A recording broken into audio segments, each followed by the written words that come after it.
Welcome back to Blatantly Honest with Makaila Nichols. I'm so honored to introduce you to our guest today, Minda Parker. She's a former Air Force veteran, mom of two beautiful children, and brain aneurysm survivor. At just 35 years old, she almost lost her life in February to something she had no idea was inside of her. Even after multiple surgeries, she's still trying to determine what her new normal is, but she's taken this experience and ran with it. She started a clothing line called God is My Glowup, and now Minda hopes to spread awareness for AVM. Welcome to the show. Let's just talk about the journey of you. I mean, right now, let's start with COVID because we're in the middle of a global pandemic, so lucky us. And you have two kids, so how has that been? Wow, it has been challenging. Thankfully, I don't do it completely solo. I have a whole tribe and a whole community, and you know, they're wonderful kids. So I feel like I'm super blessed there. But it's been hard. I started off the pandemic working from home. My last job, I was able to work from home, so that was a little bit easier, kind of. But I also worked answering phone calls, so trying to teach two kindergartners and be on the phone and work a full-time job, it was just crazy. So we got through that aspect, and then we kind of switched to where like I had like a job change and I had to go back to work. And it went to like now we're managing trying to pay for childcare and all of this stuff during the day and then working full time. It's a little bit of insanity. So Yeah, it sounds it. It sounds like it has not been a walk in the park, right. but you're doing it. So that's all that really matters. Yeah, we're here. We're here. We made it. There you go. You made it. So speaking of making it, your life has just been, especially one certain part of it, like which we'll get to, was really difficult when that might have not felt like an option. So why don't you tell us a little bit about leading up to that event? I don't want to give it away, but like leading up, like what were you doing then? What was happening? My life was pretty normal. I honestly feel like if I were to look at it outside looking in, everything was kind of normal. I was working a normal job. I was kind of like trying, working hard, trying to be on, try to fast track with my career. I had managed to go back to school, had gotten my associate's degree, wanted to go back and get my bachelor's. This is all while taking care of twins and doing it full time. Their dad is active duty military, so you have to deal with kind of like the ins and outs with parenting and all of that. So it was a little bit crazy, but I feel like we were kind of managing and just kind of going with the flow. But God had other plans. Yeah, wow, God did have other plans. So you're doing all that, and then this crazy event in your life happens. Take us to that day of when everything kind of just went, whoa. Yeah, everything really went all the way to the left, I guess people would say. But yeah, it was, like I said, it was normal. It was like Valentine's weekend, I guess, to give you a little bit of background. This Valentine's weekend was kind of, enjoying, my time. And, I actually didn't have my kids that weekend, which I feel like that also happened for a reason. And I, went out to the movies and had a normal like night the night before and everything. Time. Yeah, and then wake up the next morning, everything's normal, like normal morning. And then all of a sudden, headache. And then it started. So were headaches like new for you? Is this kind of just like, like, I don't know if you had wine or something the night before? Like, are you like, is it just like because I saw a movie and it was wine? I mean, were headaches like common? Did you think like, it's just whatever? Like, Yeah, I actually have suffered from headaches for a long time. A part of me wishes that, and I don't know, maybe we'll get into that later, but like, I kind of wish I had, looked into that a little bit more. When I would say earlier 20s, I had been prescribed migraine medicine for my headaches because they had gotten so bad. And mind you, a decade's passed now. I'm in my mid 30s. And so, headaches are just kind of a normal thing for me. You just don't think anything of it. But this headache was completely different. It was the worst headache of my entire life. So yeah, that's when the clock, I felt like the clock stopped, literally. oh my God. So you're just having this really bad headache in the morning and did you just kind of carry on through your day? No, I couldn't carry on through my day. This headache was so debilitating. it felt like it's almost like one of those sound effects in the movies where you hear like it's almost like a siren and a scream at the same time. It was literally that, and it was just pulsating, radiating. My whole head was just, it just felt like, I felt like my head was going to explode. It was like a tightness and a like pulsing at the same time, and I really felt like my head was just going to like, and I didn't know what to do. It was crazy. So, well, were you alone when this No, happened? I was actually with my friend when this happened. I was at a friend's house, and it was crazy because I went to go, because I was getting ready to, get up and get dressed for the day, and we had plans. And then I went to go get up and I couldn't walk. Like my knees literally buckled under me. I couldn't walk. It was like this craziest and scariest thing ever because I literally didn't, it's like you can't control it. There's nothing I could do. So now I kind of have a little bit more of an understanding, when people say they can't control something or whatever, because I couldn't control it. It was scary, and my legs, I couldn't walk. No, I know. Sorry. I'm just like, I just can't imagine like you're able to walk and like you're active and then it's like, boom, like, oh my God, I can't walk. Yeah, like it was really weird because literally, like, I think like that week or the weeks prior, I had kind of really tried to get back into my fitness. I kind of had more of a schedule with my kids and stuff. So I was trying to like work out a little bit more and do stuff. And it was also kind of funny because I felt like one of my workouts prior, I like to play basketball from time to time. Not that great, but I beat a boy. So that's all that matters. There you go. But it was like I had started being more active, and then it seemed like I was starting to get more winded. Like it was harder for me to catch my breath. And this was prior to everything happening. So that kind of triggered me a little bit too, because I was like, I'm not that old. I'm old, but I'm not that old. So why am I losing my breath so quickly? But then it was like this happened, and it kind of makes sense when you realize like all the pressure going on in your veins and your blood vessels and all this stuff. It kind of makes sense. So yeah, it just after that, like I started throwing up, which was also like, it was like super random because I don't even know that I even drank anything the night before, did anything crazy. It just like all happened at once. So I can't walk. I had the worst headache of my life, and I started throwing up, and I couldn't control anything. I really felt like I was gonna die, honestly. And you're probably like, am I overreacting? Like, is this just like did I eat something weird? I'm sure like every thought, because like with me personally, I'm always like, well, it's this or it's this. And I'm sure you're just so annoyed because you're in so much pain and you're like, someone just help me. Like, were you like, we need to call the doctor now? Like what? Oh yeah, I was.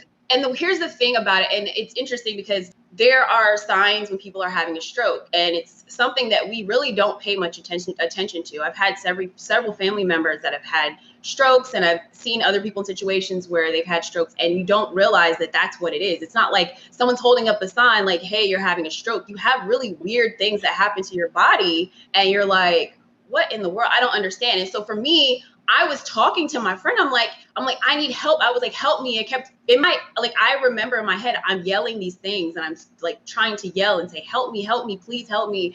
And the look on his face was confusion. So I know the words must have been jumbled up when I was trying to talk. I must have sounded weird or crazy or something, because it was like, I'm yelling, help me. And it's like, He doesn't know. he didn't understand what I was trying to say. And I'm like, this is what having a stroke looks like, So yeah. Oh my God. So you're like begging for help, but it's not like English and it's just not coming out. So did he like figure out, well, probably from that and not being able to understand, he's like, she needs help. So Yeah. He called like the ambulance, called 911, and the paramedics came, and literally like there's kind of like this blank from between, I guess, me being in the ambulance slash the helicopter ride to after surgery. It's this huge pause. Imagine someone taking a huge chunk of your life, and then they're like, I'm gonna just take this out, and you don't know what happened. Yeah, that's literally what it was like. So a lot of things, I had to ask questions. I had to talk to my mom to find out what happened. It was crazy because it was my mom's birthday, and when they were calling her, the hospital's calling her, trying to get in touch with her, she thought it was like a joke. She thought it was like a prank, because I like to prank, and I also, I love to laugh, I love to prank, but she thought like, oh, my kid's playing a prank on me today because it's my birthday, and that was not the case at all. So yeah, it was insane. So there's so much going on, and I mean, so much happened. Just, you know, I guess they realized I was in big trouble. I showed up at the hospital in Virginia Beach. Um, Again, thank you, little plug. Thank you to Centera, Princess Anne, and Centera Norfolk General for keeping me alive. Thank you, appreciate it. But they did amazing work, and it's funny because I actually got to talk to one of the paramedics afterwards. I had to go back to the hospital for something else, and I saw one of the initial doctors that worked on me before I went to the hospital that did my surgery, and I was able to say thank you, and I just had so much gratitude for the work that him and the other medical professionals, you know, did all the work they did on me. Wow. Oh To my keep gosh. me here. Yeah, you're here. So they did, wow, they did their job and they did it well. So how, I just can't even imagine, because you hear the word brain aneurysm and like you're like, okay, well that would never happen to me, or you kind of know someone, and like, you know, there are things that don't go through your head. So for those people listening that might not know like what it is, can you explain it in like the easiest way possible, like what it is, why it happens, how you get it, how you got it? Right. That was a Yeah, sure. lot, but yeah. No, it was a lot for me to comprehend, because I actually had to do a lot more surgery, a lot more research after my surgery, because I didn't really understand what happened. It was like, I'm a healthy individual. I feel like I'm at the prime of my life. Everything's good. And then boom, this happens. So in my case, I had an AVM that ruptured. So the AVM is basically a tangle of blood vessels in your brain. It can be other places, but a lot of people have AVMs in their brain. And then the aneurysm, it's basically like when the blood vessels, you know, when they balloon and then they rupture. So in my case, having an AVM, having that tangle of blood vessels, it there's a lot of pressure. Your blood's trying to flow through there, and you basically have a knot in your veins and your blood vessels. So after a while, for some people, they have no events, they have no issues with it. For other people, they have multiple events, which is why I have follow-ups with my doctors, and I stay super prayed up, and you know, all of that, because you just don't know. And it's like, they do say that like typically events happen for a lot of people between ages of 35 and 40. And it's interesting because I had just turned 35. So It's like, there's the clock.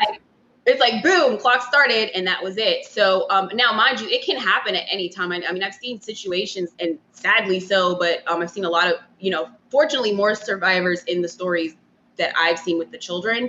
But it happens in kids, it happens, you know, in older people, but there's a huge window for people my age for this to happen. And it's genetic. So I didn't do anything in particular for this to happen to me, but I guess it's, after a little bit of research, it seems like it's some sort of genetic mutation, which kind of puts me in the class with the X-Men, but not really, because this is not the cool genetic mutation that you want to have. But yeah, after doing a little bit more research, it seems like it's something you're born with. So I've seen situations where people had the AVM and they had surgery to remove the AVM, and then it grew back because it's in your genetic makeup to create these little tangles. Yeah. So I definitely continue to go to my follow-ups, and I, you know, do all of my you know, follow-up procedures and stuff as I'm told to by my doctors. But I've had some really great medical care, and I'm super blessed to like have had the care that I've had throughout all of this. Yeah, I can't even imagine. And then having to do research because you're like, all right, well, this is genetic. Like, can people get tested for this kind of stuff? Like, I'm so glad that you said that, because this is a big part, I think, of where people don't realize, and there needs to be more awareness about it. A lot of people don't find out they have an AVM until they have some form of like body scan, whether like a CT scan or MRI or something that shows this. And typically they have like probably normal symptoms of normal, you know, something. things, and there's no flag that says, hey, you have an AVM in your brain, or, you know, you're going to have an aneurysm or whatever. There's nothing that tells you that. So it's really good to get checked out. If you have headaches, if you feel like it's not normal, the type of headaches that you have, if you have any sort of like weirdness going on in your body, a lot of people can find this stuff. They go in for one thing and they get scanned and they realize that they have this. So in my case, I found out the hard way, and the way that most people don't really survive from to even know what happened to them. So I really want people to know, like, this is a real thing. And, I don't know, I can't say that it was meant that my situation was supposed to be prevented, because I feel like there's a reason for all of this, and that we're now bringing more awareness to this issue because of what I went through. But I will say that it it definitely creates an environment where people can be more proactive about their health, and don't be afraid to talk to your doctor. Feel something. I go to my doctors now all the time. I bug them. I'm like, hey, this is weird. Can you check this out? Because there's a lot of after effects from having your brain operated on that people also don't talk about. But that's another story. I just like hearing you talk about this is just like I'm surprised if my face like hasn't been on the floor the whole time. So I'm sorry if it has. But like I just cannot imagine the mental toughness as well to get yourself through this, because like your brain is like your end all be all, like that is you need that. And the fact that they had to go in and they operated on your brain. I mean, were you awake? Like were you out? I know I was probably out, at least in this particular situation. I don't know, like surgeries are all new and they have all these fancy technologies now. So people can be awake for surgeries that I'd never, like actually my procedure, my follow-up procedure that I had to go through, they had to like go in and check and make sure that there's no more tangles. I was awake for that, but brain surgery itself, I believe they knocked me out. I believe I was definitely medicated, sedated for that one. And I'm glad I was. But yeah, it's making my hands sweat. I'm like thinking about it. I'm like, I'm getting clammy just thinking. Like, wow. Yeah, and it's like, waking up, it was like, I didn't initially, like, obviously I was still, there's a lot of medications. Unfortunately, I can say today the only medication that I take, and that's on occasion, is Tylenol. And that's not telling anyone to take Tylenol, but I literally have come off of a plethora of medications since I first went to the hospital. And I mean, just all kinds of junk. And so now I'm like thankful that it's, I'm able to like drink lots of water, hydrate, and try to stay healthy and remain active. Because that's also another issue. Like in the hospital, you can't get up and move around a lot. I had to learn how to like walk and use my legs again and do all this stuff. I can't imagine. How was that? You're trying to like prevent blood clots. So they have those weird little things that squish you and kind of keep the blood flow going and all of that. But yeah, I did therapy. I had some great friends and family, people, and then the therapist at the hospital that came in and they worked with me, at least once a day, would go and make me do laps around the hospital. And I think I think my progress kind of projected itself when they let me walk to the coffee cappuccino machine in the hospital. That was my first time getting a sip of coffee. So I was like, oh my gosh, I'm back. So like, yeah. I'm doing it. Oh, yeah. So that was great. It was nice to be able to like kind of get back. And from there, I really had to do a lot of the therapy stuff really on my own. A lot of offices were shut down by the time I got out of the hospital. COVID had just started. So, this was this was February. So I was out of the hospital by March. And when I got out, it was like March 6th, I think is when I got out of the hospital. And when I got out, the world was starting to go all the way crazy. And I'm like, what is happening out, What did I just wake up from? Right, exactly. It's like I woke up in a whole different zone. It was nuts. So yeah, that part was I think that was the hardest part, because all I really wanted to do was start moving around again and get my, my life back, skills and my life back. Because it's a really humbling thing to have other people do things for you. So especially when you're used to doing everything by yourself. Like I kind of was like trying to be in like super mom mode and do it all. And it was like, life's like, sit down, take a break. Be humble. Right, exactly. And so I had to do that, and I had to start kind of from scratch. And I started with walking, and I actually, end of September, I actually completed a 10K that I wanted to run. That was my goal. Yeah, that was my goal. So I think it's like 6.2 something miles. I'm not sure, but that's the furthest I've ever run in my life. I ran like the standard stuff that you run in boot camp when I was in the Air Force. But since then, it was like, run? Why? Cardio for what? But I understand now it's important. Wow. So Oh my yeah. goodness. So we're definitely back in action. It's not 100%. I still have my days, and I think that's the one of the biggest, I think, messages that I want to get across to people, especially other AVM survivors, is that, give yourself some grace, because you've been through one of the most traumatic things that people can go through. Having your brain operated on, everything goes wonky when your brain is messed with. I mean, I've had all kinds of weird stuff. Like I ended up started having like eczema, and like weird stuff happen to your skin, because your brain is the center of everything. So you have all kinds of other issues that come along with it. It's not just, what you see, oh, this happened. It's like you have this string of like things that follows that you have to kind of deal with. Yeah, it's a chain reaction. So, I mean, people that have been through it, it is the hardest thing to go through, because you really feel like you're by yourself, and you really can't explain why you feel the way that you feel some days, and you're really tired. I mean, even to this day, like if I have to take a break, I'm going to take a break, because one, life is short, and two, like you just have to be able to rest yourself. We're in this society where we're like go go go go go go go, and then we just don't stop. And sometimes we need that. If you don't stop yourself, then your body will stop you. Your body will stop you. So yeah, so I definitely have learned that lesson. And it's a tough road trying to recover. Everybody recovers at different paces. I'm thankful that I've recovered in the time that I have. I think I'm about 8 to 9. I'm in the 8 to 9 months range of being out of this whole event and surgeries and all that.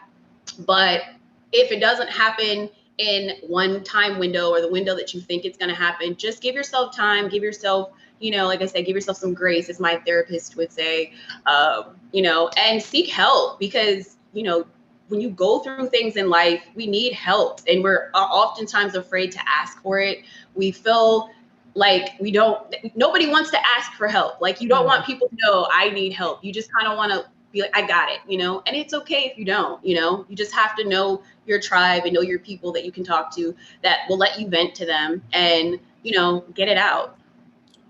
Beautifully said. Yeah. Especially, I mean, I can't even begin to imagine what you've been through. I didn't realize how recent it was until I literally was like, whoa, like the fact that yeah, like, whoa, you're just, the way you talk about it, and the way, not, I hate saying that it was meant to happen, but I think God had a bigger plan for you being able to talk and say this, because this is something that's not talked about every day. And this is something, especially being able to be a survivor and be here and say, you know what, this is what happened to me, and I went through it so I can maybe prevent someone else from, is a truly beautiful thing. So yeah, I just don't want people to be afraid to talk to their doctors if they feel like something is weird, something's off. There's been times where I was scared to say something the first time, and as time has gone by and I realized, like, if I don't say something bad like that could happen. Let me go ahead and say what I want to say and get checked out.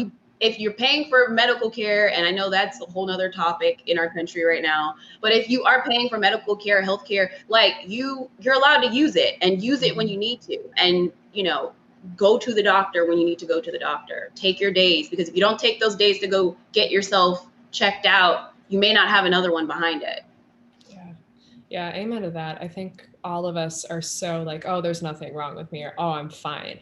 And we're not, there's always something wrong. I mean, with me personally, like I've had anxiety and panic attacks for as long as I can remember. Just like even sitting still like this, I'm like, oh my God. And then I went and got an MRI because I was having really bad headaches. And I was like, well, what is it? But am I like, okay. And granted, like I'm able to pay for that. And I know a lot of people can't, but it's like, do yourself a favor just for peace of mind too. If it is nothing, I think that peace of mind is almost worth something. And then again, if it is something, they can find it early, because prevention is key. Exactly. Definitely. Yep. I agree. People, they need to know it's okay to ask for help. I'm a whole grown up. I tell my kids all the time, I'm like, mommy has to ask people for help sometimes, and it's okay if you need to ask me for help. I'd rather you ask me for help than to struggle unnecessarily. So So you have just recovered from the most traumatic. I literally, when I say I can't begin to understand, like I am trying, and I'm just like, I can't even imagine. So not only are you so strong and you have two kids and you're teaching them, you also started a clothing line. What is that? How did that happen? You're just crushing it and surviving. So I'm just mind blown, literally.